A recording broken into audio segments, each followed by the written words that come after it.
Avi. Okay, Yep. so why don't we kick off?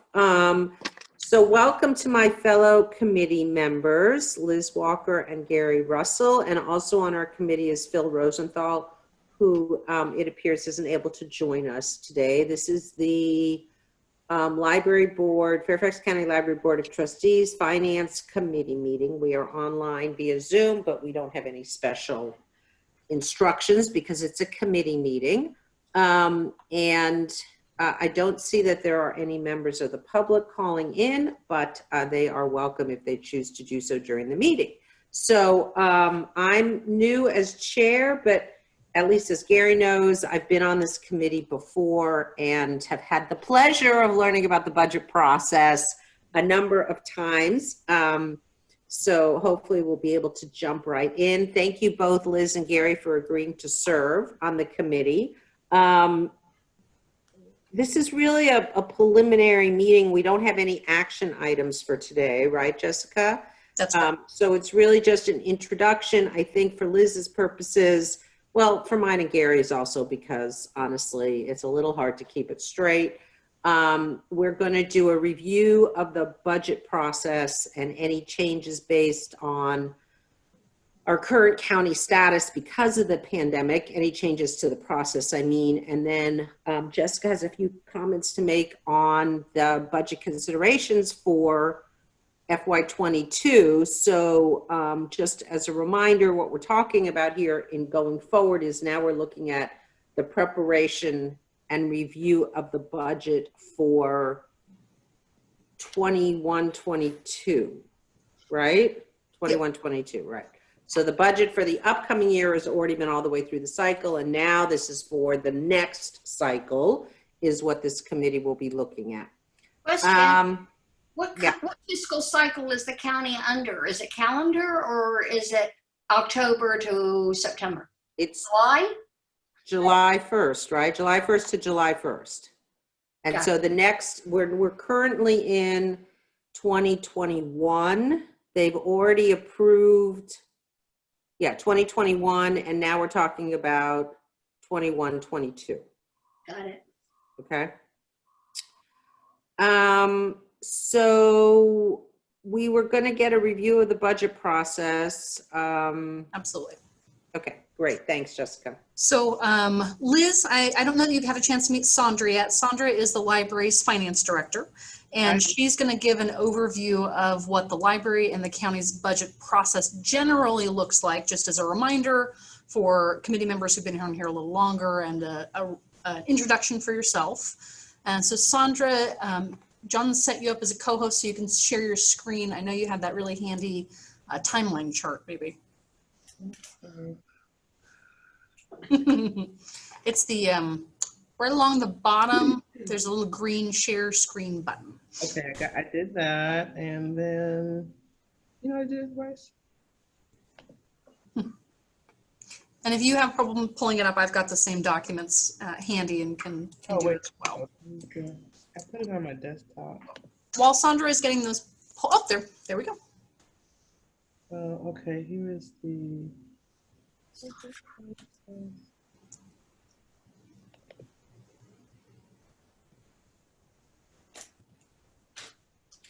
Actually, I'm going to start with the. Let's start with this one. So typically, can you guys see the screen? Yeah, it's just your shared file drive so far. It's not the actual document. Oh, so I share it. Now, if you're sharing your screen, it should show us whatever is on the top of your desktop. So if you minimize the file explorer, maybe the document will be up. I think you need to open up the file. Yeah, it looks like it's thinking, but slowly.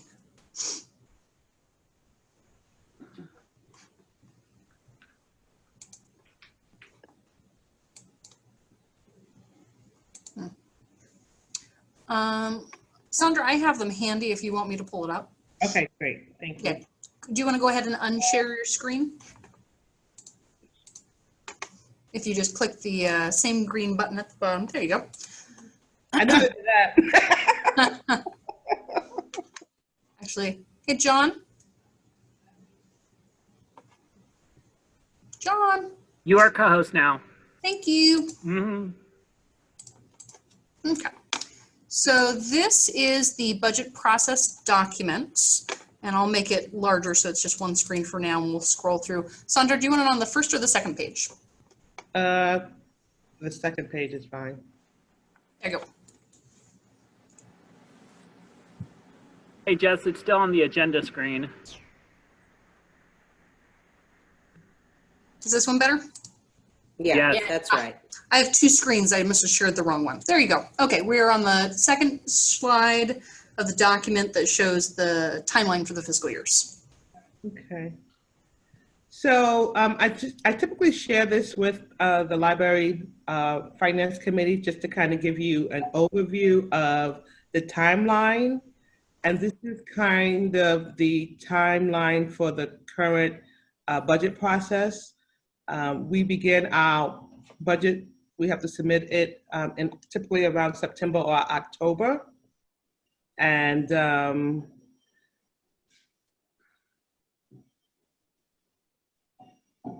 then it actually goes to DMB and they review that.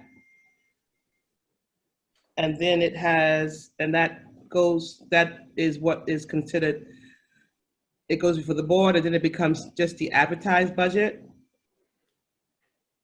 So this is really just giving you a timeline of, when our fiscal year begins. It begins from June, kind of like what we already spoke about. It begins from July 1st to June 30th. So this is really just a timeline. I think the other document is the one that I just really wanted to share with you. Sure. This one? Yes. Got it. So this Fairfax County Public Library is part of the County General Fund, and Fairfax County Public Library baseline budget is regularly reviewed by the Department of Management and Budget. And here is the timeline kind of summed up. Starting September to October is when all agencies have to present their annual budget submission. So that's kind of where we are right now. In February, the county will release that budget, and that is actually what they call the advertised budget, meaning that is what is advertised, but it has not been given to the board yet. It typically would include or can include an advertised new tax rate. Then it goes actually to the board in March, where they will review it and make any kind of they would review it and authorize it. And then in April, it is the board will spend time kind of looking at it really thoroughly, determining what they are willing to approve and what they're not willing to approve. And that's what they call the board markup process. I'm sure you heard some of this language before. And then in May, that's when the Board of Supervisors will adopt the actual budget, and that's when it changes from advertised and it becomes the adopted budget. And then the budget begins July 1st and it ends on June 30th. As of this fiscal year, there are currently no reductions are required to be submitted at this time. We are in the process of just submitting a base budget.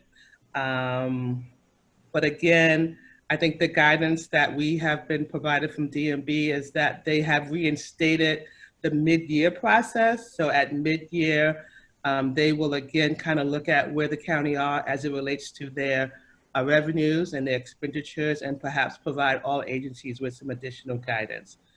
Some of the things that we always kind of share with this committee is, there are opportunities to sign up for public hearings, and that typically happens around the April timeframe. There's also opportunities to attend budget town hall meetings, and then there is also opportunities to share your feedback as it relates to FY 2022 advertised budget online. So that's kind of the process. And then the other document is kind of the timeline. And I will make sure that you guys get this document. I'll provide this document to Jessica, and by all means, you can review it and let Jessica know if you have any questions, and we'll be happy to answer those questions for you. Awesome. You have anything? Sandra, do you want me to keep sharing this, or? Jessica, can you go back to the other document? Of course. I think this is a question for either you or Miriam, but do we have anything written out what the role of the finance committee subcommittee is? You all don't have like a standard operating procedure document. You're called out specifically, I think I'd have to go back and check, in the board's bylaws, because one of the main functions of the library board is to approve a budget that goes forward to the county, but there aren't like to-do lists underneath that or anything like that. There isn't what the role is and what oversight responsibilities are, if any. So Not there's sure. not, I think we have to go back and look at the policies for the establishment of the finance committee. There isn't a specific like Purpose. to-do list, but the oversight roles are to participate in this committee, to participate in the analysis of, you know, the proposed budget, for which, as you've heard a number of times, we, the library board, or even the library, doesn't have that much input in the situation where the budget is flat. And then to make a recommendation to the board about approval of the budget when it's that time. Now, the board itself, part of their role is to set the priorities for the library, including the priorities around where there is discretionary funding, how that funding should be used. And the board in full has done that and has had consistent priorities for the last number of years, not surprisingly, those being materials. But this committee can have a conversation around a suggestion to the board if they wish to change those priorities. Is that, you think Jessica covers it? It's really hard to see that, what you've Oh, got. I'm so sorry. Let me, You might want to make it a little bigger. yeah. And while Jessica is making that bigger, I'll just add that typically FSD, we kind of prepare the documents, and we make sure that with a base budget, it's kind of flat. So it just basically includes all our last budget, base budget, with all the operating and personnel. And typically in our meetings, our finance meetings, we'll bring that before the finance board to review it and have a conversation. The finance committee, you mean? Sorry, the finance committee to have a conversation of some of the discussions that we've had in the past was around expanded hours, was around materials, and those are kind of the things that as a finance committee, you can kind of make some decisions and take that back to the full board. So Liz, the general process that the finance committee has used in the past, which of course is open to discussion by your group if you'd like to change it, is staff receive budget guidance from the county's Department of Management and Budget, usually sometime mid-August-ish. So if we received the guidance from August 2020, that's for staff to use as we start developing the budget that would run July 1st of 2021 through June 30th of 2022. We are almost entirely a general fund agency. So 95+% of our budget comes from the county's general fund. So the library board has discretion in deciding, like, if we were to ever get additional money or we were looking at cuts, you all are the ones who set the priorities about where those might come from or where they might go to. In a year like this one, where we've been directed to develop a flat budget, there's not a ton of wiggle room because most of our budget is staff related. So the first meeting that you all hold, which would be this one right now, is to talk a little bit about the process, just as a reminder, since it's been a year. to reiterate what the county is anticipating going forward with this budget cycle and to talk about your priorities as we develop that budget. Because even though the budget that staff are going to submit to the county is flat, you all always include a memo that goes along with it that typically says, if there is extra money available at some point in time, here is where the library board would like to see it spent based on their priorities of X, Y, and Z. This year is going to be particularly tight for FCPL. We usually submit an end of year request for unencumbered carryover to help cover expenses that we didn't actually include in our budget. And this year our unencumbered carryover request was denied. We haven't had it denied in a very long time, so it was unfortunate and kind of surprising, but not that surprising because of the pandemic. So we had a request for $400,000 for furnishings for the Lorton Library declined, which means that staff are going to need to scramble to use savings from other areas to support that purchase, or continue to request it through the mid-year review process, or again at the end of the fiscal year if we come around. So wait, so that money was money that we already had but didn't spend? No, when we have fallout money throughout the course of the year, we typically push all of that into the book budget because that's your highest priority for unexpended funds. Right. But when we have renovations, the library does not budget for furniture for those renovations, and it can't come out of the bond. So in any given year, depending on if we have renovations, we save a little bit towards the end and ask for carryover funding from that money to go towards that, because we can't buy it now. We don't have anywhere to put it. And it's always been approved before, so we had anticipated it would be approved this time, and it was not, which is unfortunate. So this year, So we're going to have a beautiful building and nothing to put in it. it's going to be really socially distant. Yeah. everyone's gonna have their own space. No, we will always make it work. And Sandra and I are already planning to put in a request at mid-year for the money. The county's reinstated mid-year review process is really meant to be a checkpoint for the board of supervisors and DMB staff, because they're trying to make sure that every agency is keeping its budget as low as possible, so that any extra money that's floating around can go towards the pandemic if it's needed. So we're doing monthly budget checks, and then in November, we'll be getting instructions from management and budget staff about further information they're looking at, but we can also put in additional requests at that time. So that's where we're kind of hoping we might have a little flexibility. So if I understand correctly, there was carryover money, but it's going to be utilized by the county in a much larger way than just for the library. Yeah. At the end of any fiscal year, and Sandra can give us more specifics on amounts because I don't remember that off the top of my head. We have unencumbered carryover and we have encumbered carryover. So encumbered carryover is things we have bought that we just haven't received yet. So the county really needs to let us keep that money so we can pay for the things that we said we were going to buy. So like books that we bought in advance that got pushed out with their due dates or things like that.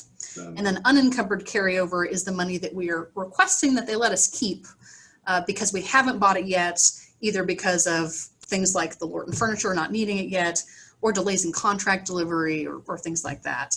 Sandra, do you happen to know, just in general terms, how much we had approved in encumbered carryover this year? In unencumbered carryover? In encumbered carryover, excuse me. No, not off the top of my head, but I think it was probably about maybe 600,000, but I can get you that number. Yeah, that sounds about right.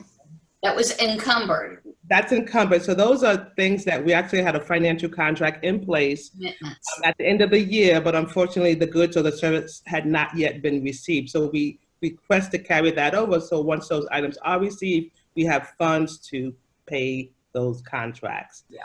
What about unencumbered? So unencumbered was money that we had in personnel or parts and operating that fell out, and we requested to use 400,000 of that to for the Lorton Library furniture, and unfortunately, it was denied. Is that the usual, about 400,000 that's unencumbered, or is that an No. No. It depends on the year. We try not to have any unencumbered carryover or as little as possible. But when we do renovations, there's a little bit more. So the Lorton funding for that furniture was the only unencumbered carryover request we put forward. There were no other ones that were denied or approved. It was just that one, but it varies from year to year. And would that mean that the furniture for the Lorton Library needs to be put in the budget for the coming year? So we've got a little bit of time, thankfully. The Lorton Library renovation, we're not anticipating they're going to reopen until spring of 2022. Oh, okay. But we usually give ourselves a 9 to 12 month lead time when we order furniture, because much of it is custom depending on, like the desks are all custom because it depends on where it's located and what heights you need and all that kind of jazz. So we were anticipating purchasing the furniture for Lorton in the spring of 2021, which would come out of the current year's budget. So if we had to scramble and order it in the next fiscal year, we would certainly do that as well. We'll keep putting in requests, or we'll just, money that would have fallen out and gone into the book budget, we just won't put into the book budget. We're not going to let Lorton open with no furniture. Unfortunately, we typically have to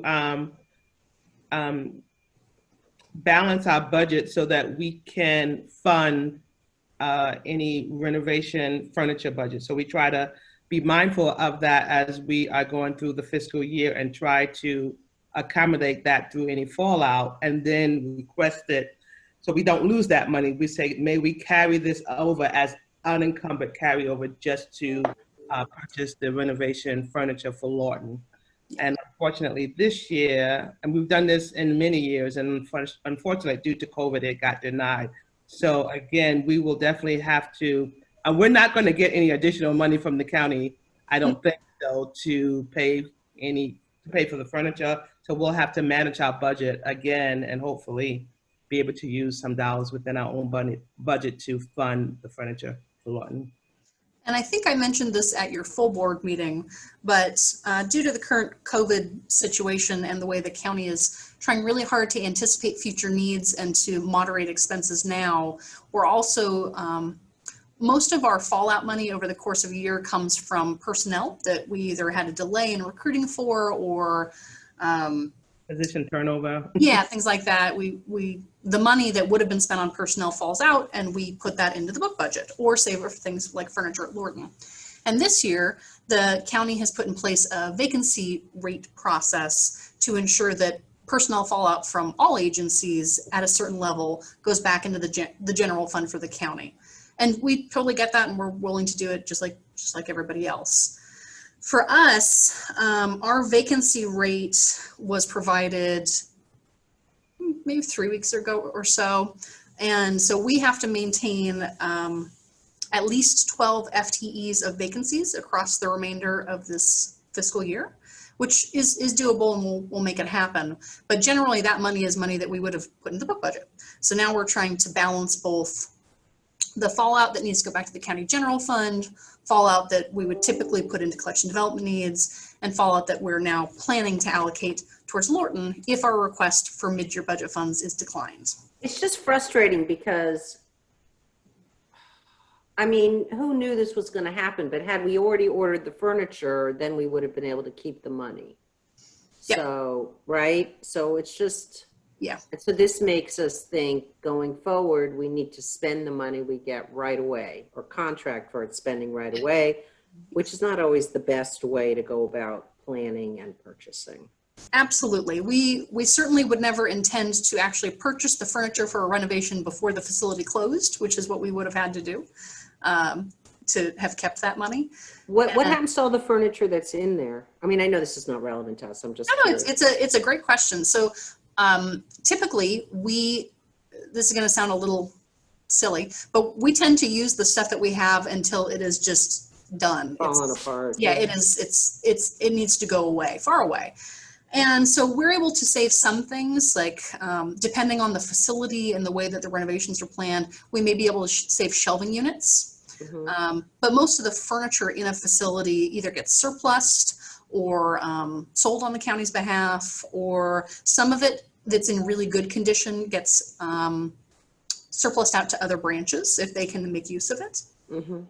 But generally, we start off a building with fresh furniture, both to ensure that it matches the aesthetic of the new facility and that it's just as clean and shiny and brand new as the building that people are entering. Yeah. Yeah. Yeah. Okay. All right. Okay. I'd like to go back to the other chart in a minute, but I have a question. Sure. If we run very tight on our budget for next year and it's time to order the furniture, is it appropriate to ask the foundation and or the Friends if they could help us with purchasing, or is that a no-no because it's whatever it's called, it's, you know, the equipment, there's a... I get where you're going with that. There's kind of a iffy-andy answer in there. So in general, for a facility the size of Lorton, which is 16,000 square feet, or it will be when it's renovated, we had budgeted $400,000, which is much beyond the scope of what the foundation or the Lorton Friends could assist us with. I think the Lorton Friends, they're a pretty small but mighty group. I think they raised $3,000 or $4,000 last year. So they could certainly assist with maybe a specific piece of furniture or a grand opening event or something like that. The foundation typically gives our library system around $250,000 a year. So this would more than max out a year and a half of what they give. But we could certainly ask them for a small portion if needed. We will find the money for the Lorton furniture. We will just buy less books or hold positions vacant longer or something. We're not worried about not having furniture there. It's more that it was unfortunate that our request for unencumbered carryover was declined.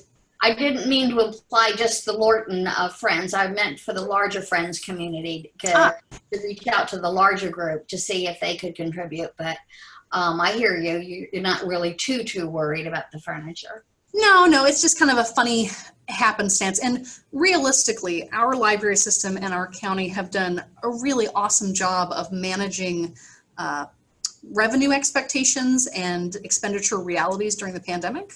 We don't have to, our county's not furloughing anyone, there haven't been any rifts, and we are really, really lucky to have only been asked to develop a flat budget and not to have been asked to develop cut scenarios. Sure. So as much as Sandra and I are bemoaning the fact that that money is not there, it could be so much worse that we're grateful. Yeah. And the other thing on the Sandra's chart, where it came down to, you know, what the board options for the board to do, it's public hearings, sign up for public hearings on the budget, and attend the town hall meetings. Are you proposing or suggesting that there's a role there, or just an attendance, attend the meetings to hear what's going on? So these are options for after the budget has been developed and it's further into the spring of 2021. But typically the chair of either the library board or the finance committee, depending on who's got the most kind of viv around it in the moment, will suggest that trustees attend their local board of supervisor budget town hall meeting, because many of them do individual meetings to talk about their priorities for the budget, what they see coming up. For the first bullet here, sign up for the public hearing, that is typically done through the chair of the library board. They will speak on behalf of the rest of the board about the board's priorities to the board of supervisors. And then the last one, this one we added in, I think, last year because all of the public hearings had been moved to a virtual or phone format. But it seemed to work pretty well, so I think the county is anticipating continuing to offer online feedback options for both boards, authorities, and commissions and the general public. So these are just reminders as your committee gets further along into it and as you're reporting out to the full board to engage the rest of the trustees around the budget process so that there's lots of voices out there talking about the importance of the library.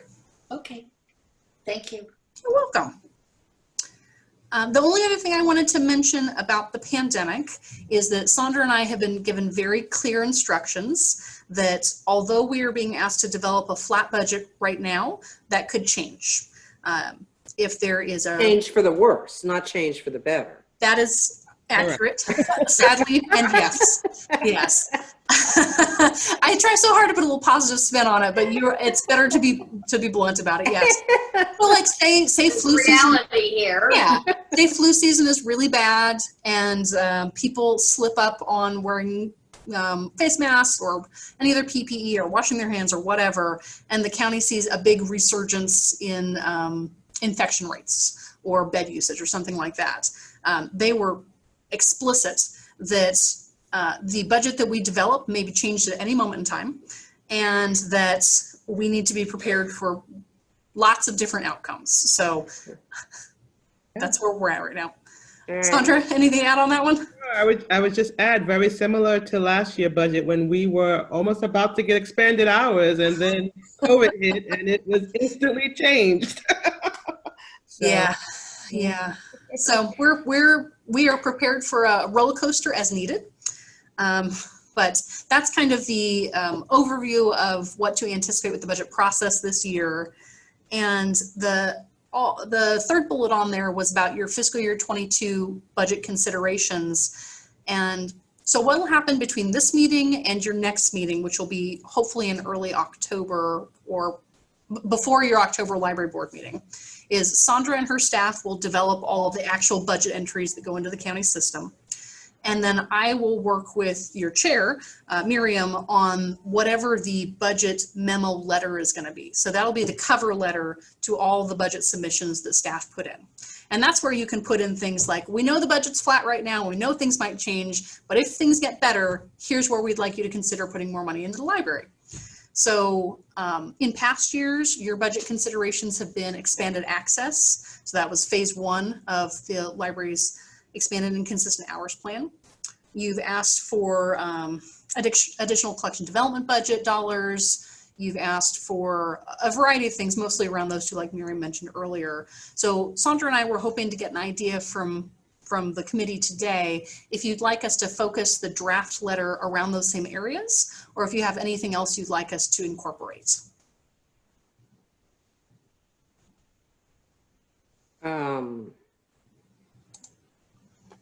I mean, I don't think we have a lot of flexibility. I don't think we have a lot of flexibility to go beyond what our core priorities have been. So. Yeah, in general, that's accurate. The last set of priorities that was adopted by the board included access, collection development, and technology.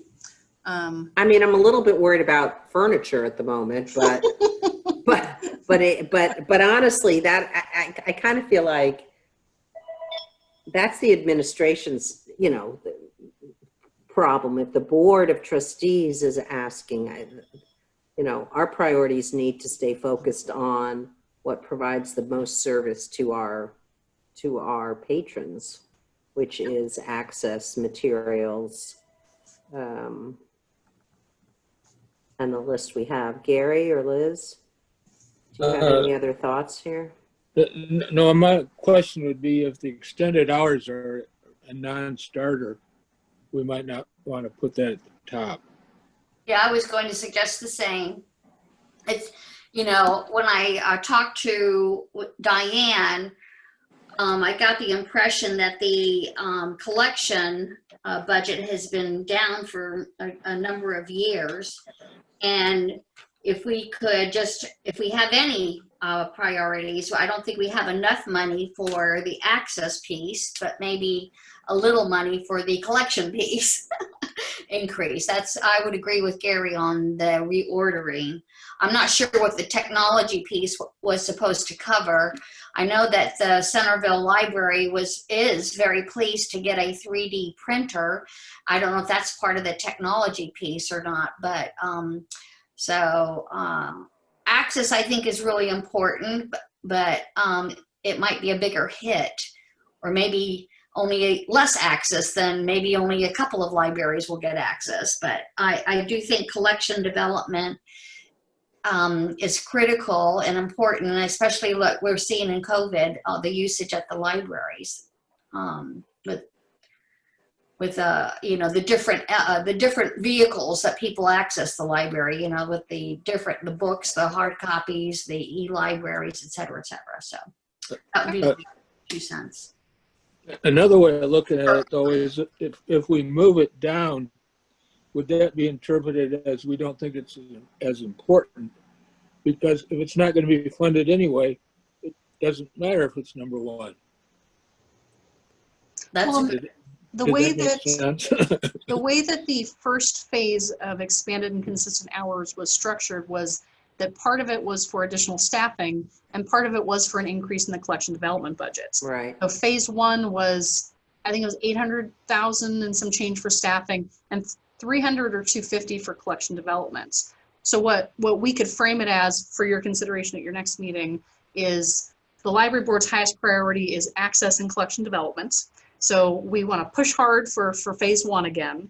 But if you can't do all of it, maybe you can just do the chunk of it that was for additional monies for the collection development budgets. That sounds good to me. Yeah, because then it's not diminishing any of the priorities that you all already had, but it is responsive to the budget scenario that we're all in. And what was under the category of technology? So that was just a general one. The library board had a retreat 2 cycles ago, so I think it was 2017 at this point, and had set just kind of high level priorities of access, collection development, and technology, because, you know, as we've seen during COVID, making sure that we have really great infrastructure and ability for people to access our downloadable materials is critically important. There's actually not a huge amount that we need right now. The county spent a ton of CARES money on technology support for staff so that they could telework as needed. And we've been able to build out some of our digital resources during that time as well. So I would recommend you focus on the access. Yeah, I was going to suggest that we just focus it on those 2 top areas. Yeah. And not even include the third one, the technology one this time around. I don't know in terms of the computers, what is the refreshment cycle for the computers in the libraries? And is that, you know, is that need of focus? And maybe that was part of that technology bucket. That's a great question. We do have all of our public and staff PCs on a regular replacement cycle that's mandated by the county's Department of Information Technology. So we're pretty okay on that. And because of everything that happened with COVID, many of our staff have relatively new laptops as well for staff purposes, not for public purposes. But the public PCs are all on a regular refreshment cycle too. Yeah. And earlier you had asked about 3D printers. We had funded those in part through various friends groups and in part through library dollars. And we're at a pretty good place right now. We've got 10 or 11 3D printers spread across the 22 branches, which seems to be able to meet the capacity needs for public 3D printing. Can't think of any other technology coming up that we might need to be concerned about. Yeah, I think we're doing pretty good on that one right now, and that for your board to be able to hone in on a couple very specific areas that are reiterative of your priorities from prior years is probably a good idea. I support that, Miriam, too. Okay. All right. Let's do it that way then. That sounds great. Would you all like to schedule your next meeting now, or would you like me to send around some potential times and dates after this meeting? So the next meeting, just to say again, the next meeting will be after we've developed the actual first draft of the budget, right? Yes, Okay. but it needs to be before your October library board meeting on the 14th, because that'll be the meeting where the full board will vote on moving the budget forward. Okay, so it's not that long from now. So let's do it. Should we do it in the week of October 5th? It's totally, I'll make time whatever you need. It's just whenever. What's works best today? for you. Today is Wednesday. I mean, it wouldn't be a bad idea to just try and keep these more or less at the same time. So how is Wednesday, October 7th at 1 o'clock? Especially now that these are virtual, it is not hard to fit it in. But if we do Wednesday, October 7th at from 1 to 2, Liz, Gary, is that Jessica, would it okay? be a problem if I was in the building, if I come to your area and Zoom with you? Fine, we'll work it out. I mean, is that an okay time, Liz? We can do it some other time. Well, it just, I'm in the elections office and we're in a crunch before the election. So right now that's a good time, but I don't know what the demand is going to be on my time, but I could, she's right next door. I could go over to her office for an hour and it wouldn't be a real big issue. Okay. All right. So let's schedule it for that time then. 1 o'clock on the 7th? 1 Yep. o'clock on the 7th. Will do. That's everything that staff had. Okay. We'll just get to work. Thank you for the information, Sandra and Jessica. It was extremely interesting. Hey, can you send around those two sheets? Those, I've had those before, you know, I will make sure that you get copies of them. but they're useful to keep on hand. Timeline especially. And especially, you know what, and again, I know we do this every time, but for the board packet for next time, let's put the timeline in again. If we have to discuss the budget at the October 14th meeting, it's useful to have the timeline in the packet for the October 14th meeting. And I just emailed you all the attachments that we looked at today. Great, that's perfect. October package. All right, Right. thank you guys. Nice to see your faces. Thank you. Yeah, nice to see you all too. Bye. Take Bye-bye. care.